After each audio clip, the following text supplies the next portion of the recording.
வணக்கம். என் பேர் பாலசுப்ரமணி. எங்களுடைய கிராமம் வந்து பாவியூர்னு சொல்லி பேர் இருக்குது. நாங்கள் வந்து 6வது தலைமுறையாக இந்த கிராமத்தில் இருக்கிறோம். ஃபேமிலியில் வந்து நாகராங்கிற குளத்தில் வந்து ஓவியங்கள் வரைஞ்சிட்டு வரோம். இந்த ஓவியங்கள் வந்து நான் இயற்கை வனத்தில் வந்து பண்ணிட்டு வரோம். காட்டுக்குள்ளே குகை கல்லுன்னு சொல்லியிருக்கோம். அப்படி ஒவ்வொரு பெயிண்டிங்லேயும் ஒவ்வொரு கதை இருக்கும்.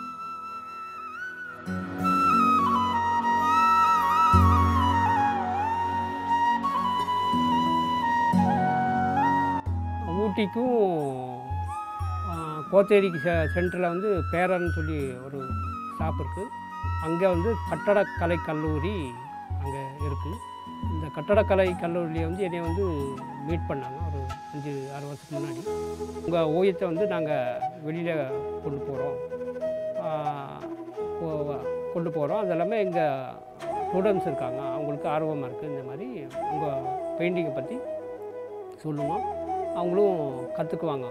அதாவது பேசிக்காக என்னென்ன கலரில் பண்ணுறாங்கன்னு சொல்லி நேச்சுரல் கலர்லேயே அவங்களுக்கு சொல்லி கொடுத்தேன். சொல்கிறப்ப நல்லா பண்ணுறாங்க. ஆர்வத்தோடு நான் நிறைய பிள்ளைங்க கற்றுக்கிட்டாங்க. அதே இதில் வந்து அந்த ஓவியம் கற்றுக்கிறது எல்லாமே எங்களுக்கு சப்போர்ட் எப்படி பண்ணுறாங்கனாக்கா, இந்த ஓவியத்தை பற்றி நிறைய இடத்துக்கு காமிக்கிறது எல்லாமே நீலகிரி மாவட்டத்தில் இந்த குறும்பா மக்களுடைய ஓவியங்கள் இப்படி இருக்குது.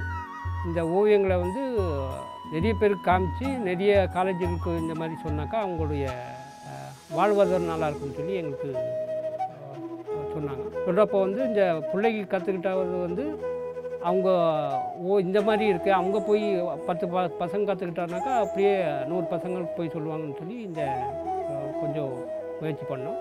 இதுவும் நல்லா போயிட்டுருக்குது. அதெல்லாமே இந்த ஓவியத்துக்கு காப்புரிமைன்னு சொல்லி ஒரு இது இருக்குது. அந்த காப்புரிமை எங்களுடைய குறும்பா ஓவியம் தான் அப்படின்னு சொல்லி இந்த காப்புரிமை வாங்குறதுக்கான சப்போர்ட்டும் பண்ணுறேன்னு சொல்லி நம்ம மெக்கானிக் காலேஜில் எங்களுக்கு சொன்னாங்க. சரி, அதுலேருந்து தான் தொடர்ந்து வந்து இப்போ இந்த பெயிண்டிங் வந்து நம்ம ஊட்டியிலே இருக்கிறோம், அந்த காலேஜ் நம்ம சப்போர்ட் பண்ணும்போது ஏன் நம்ம பண்ணக்கூடாதுங்கிற ஒரு நோக்கத்தில் கண்டிப்பாக இதை சொல்லலாம், அவங்களும் ஹெல்ப் பண்ணுவாங்க அப்படின்னு சொல்லி முயற்சியில் பண்ணிட்டுருக்குறோம். இதெல்லாமே நிறைய பசங்களுக்கும் நாங்கள் வந்து எங்கள் பிள்ளைகளுக்கும் சொல்லிக் கொடுக்கலாம், வேறு ஏதாவது ஹெல்ப் இருந்தாலும் பண்ணுறோம் அப்படின்னு சொல்லி சொல்லியிருக்காங்க. இதனால் எங்களுக்கு வாழ்வாதாரம் இதாகும், நம்மளுடைய ஓவியம் ரீச் ஆகும், நிறைய பேருக்கு போய் சேர்றப்போ எங்களுக்கு வந்து எங்கள் சமுதாயத்துக்கே ஒரு பெரிய ஒரு சந்தோஷத்தை தெரிவிக்கும்.